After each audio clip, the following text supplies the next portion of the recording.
Shalom, Mishpaka and Keverim. Ngayon ay bibilangin natin ang Omer at kasama ko ang aking dear sister sa Panginoon, si Sis Rox.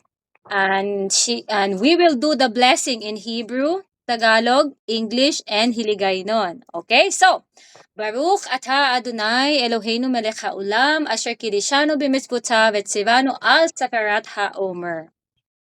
And in English, Sis Rox? Blessed are you, O Lord, our God, King of our universe, who has sanctified us with his commandments and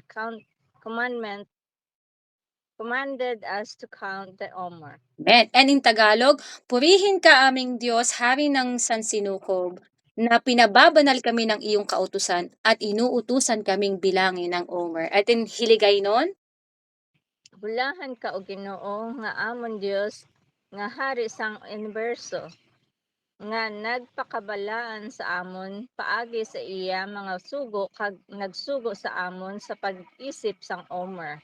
Amen, amen. So, bago ko dalhin si Rock sa ating Omer board, babasahin niya ang ating bersikulo sa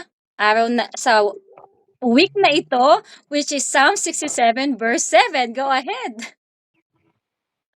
Number 6.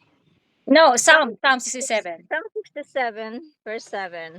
Naway pagpalain niyo kami, O Diyos, na aming Diyos, at magkaroon sana ng takot sa inyo ang lahat ng tao sa buong mundo. Amen. Ang sarap pakinggan sa Tagalog. So, ngayon, dadalhin ko si Rock sa ating Omer board. I-flip natin tong camera. And, i-declare. So, today, ngayon, ay day 47 of week 7 or the 5th day of the 7th week. At bubuksan natin ito at i-reveal, papakita kung anong babasahin ni Rock sa atin ngayon. Ay, baliktad pa. Numbers chapter 6 verse 23 to 27. 2 extra verses. Go ahead, Sis Rox. Numbers 6, 23 to 27.